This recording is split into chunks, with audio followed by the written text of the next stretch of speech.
9. Tipu daya Dajjal. Tanda-tanda akhir zaman salah satunya adalah kemunculan Dajjal. Dajjal adalah fitnah terdahsyat dalam sejarah umat manusia. Bagaimana tidak, jika dengan dukun-dukun dan tukang sulap saja manusia sangat terkagum-kagum, dengan orang yang sedikit memiliki karamah saja manusia bersedia taat dan mengabdi, maka bagaimana lagi dengan Dajjal yang memiliki kesaktian yang luar biasa laksana Tuhan. Maka jauh-jauh hari Rasulullah SAW telah memperingatkan kita agar jangan kaget dan tertipu dengan kesaktian Dajjal. Apa saja kesaktian dan tipu daya Dajjal? 1. Membawa air dan api. Dari Uqbah bin Amr berkata pada Huzaifah, "Tidakkah Anda ceritakan kepada kami apa yang Anda dengar dari Rasulullah SAW?" Huzaifah berkata, "Saya telah mendengar Rasulullah SAW bersabda, jika keluar Dajjal membawa air dan api, adapun yang dilihat orang-orang itu api, maka sesungguhnya itulah air yang dingin. Sedangkan yang dilihat oleh orang-orang itu air yang dingin, maka itulah api yang membakar. Maka barang siapa mendapatinya, hendaklah masuk pada yang dilihatnya berupa api. Sebab sebenarnya itu adalah air tawar yang dingin." Hadis riwayat Bukhari Muslim dalam Al-Lulu wal Marzan 2 nomor 1856. Tipu daya Dajjal yang kedua adalah menyembuhkan kebutaan, penyakit belang dan sopak. Dia Dajjal mampu menyembuhkan kebutaan dan penyakit belang-belang. Hadis riwayat Muslim. Dan tipu daya Dajjal yang ketiga adalah mengaku Nabi lalu mengaku sebagai Tuhan. Kemudian ia Dajjal berkata setelah itu, "Sesungguhnya aku seorang Nabi." Lalu bergetarlah semua yang berakal dan mereka pun pergi meninggalkannya. Lalu ia tinggal setelah itu dan berkata, "Aku adalah Allah." Maka matanya menjadi tertutup, telinganya terpotong dan tertulis di antara kedua matanya kafir, yang terbaca oleh segenap mukmin yang mampu menulis dan yang tidak mampu menulis. Hadis riwayat Muslim. Dari Abu Umamah Al-Bahili, Rasulullah SAW bersabda, di awal kemunculannya, ia berkata, "Aku adalah Nabi, padahal tidak ada Nabi setelahku." Kemudian ia memuji dirinya sambil berkata, "Aku adalah Rabb kalian, padahal kalian tidak dapat melihat Rabb kalian sehingga kalian mati." Hadis Ibnu Majah 2512516. Dan tipu daya Dajjal yang keempat adalah menurunkan hujan. Bersama Dajjal, Allah akan mengutus setan-setan yang mengajak berbicara pada manusia. Ia membawa fitnah besar dengan memerintahkan langit untuk menurunkan hujan. Hujan pun turun dalam penglihatan manusia. Ia membunuh dan kemudian menghidupkan kembali dalam penglihatan seseorang, kemudian menghidupkannya kembali dalam penglihatan manusia yang tidak mungkin ditandingi orang lain. Tipu daya Dajjal yang kelima adalah menyuburkan tanah. An-Nawas bin Sam'an radhiyallahu anhu berkata bahwa pada suatu pagi Rasulullah SAW menceritakan tentang Dajjal. Kami bertanya, "Ya Rasulullah, bagaimana kecepatan Dajjal berjalan di muka bumi?" Nabi menjawab, "Seperti mendung yang diterpa angin." Maka dia pergi mendatangi suatu kaum dan mengajak mereka untuk mengimaninya. Lalu dengan segera kaum itu percaya, lalu ia menyeru langit untuk segera menurunkan hujan, lalu tanaman-tanaman segera tumbuh subur dan mereka menggembala ternaknya yang banyak susunya dan gemuk-gemuk.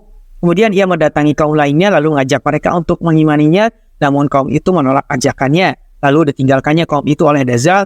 Mendadak daerah itu menjadi kering dan gersang, tidak ada sedikit pun dari kekayaan alam mereka yang tertinggal. Hadis riwayat Muslim. Tipu daya Dajjal yang keenam adalah memiliki bukit roti. Al-Mughirah bin Syub'ah radhiyallahu anhu berkata, seseorang bertanya kepada Nabi tentang Dajjal, lalu Nabi SAW bersabda kepadaku, "Apa kepentinganmu?" Aku menjawab, "Orang-orang berkata bahwa Dajjal mempunyai bukit roti dan sungai air." Lalu Nabi menjawab, "Itu sangat remeh bagi Allah." Hadis riwayat Bukhari dan Muslim. Tipu daya Dajjal yang ketujuh adalah menghidupkan manusia yang dibunuhnya.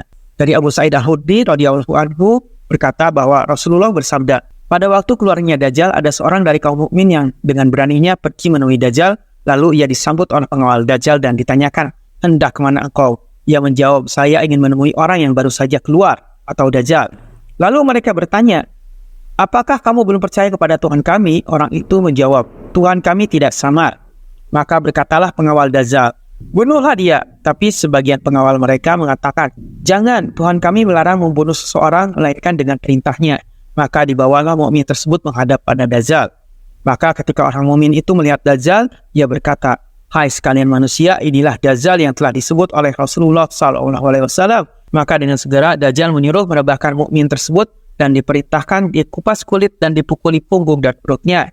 Lalu Dajjal bertanya, "Apakah engkau tetap tidak percaya kepada kami?" Mukmin itu menjawab, "Engkaulah Al-Masih pendusta." Maka Dajjal memerintahkan mukmin itu digergaji badannya dari kepalanya hingga ke kakinya menjadi dua bagian. Lalu Dajjal berjalan di tengah kedua badannya. Lalu Dajjal memerintahkan, "Bangunlah."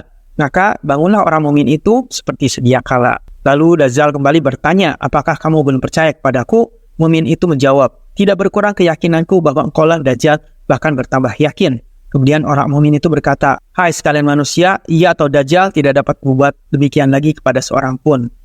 Maka Dajjal berusaha membunuh lagi orang mukmin tersebut, namun Allah meletakkan di antara leher hingga belakang orang itu seolah-olah tembaga sehingga tidak dapat disembelihnya. Mereka menyangka ia dilempar ke dalam neraka, padahal dilempar ke surga.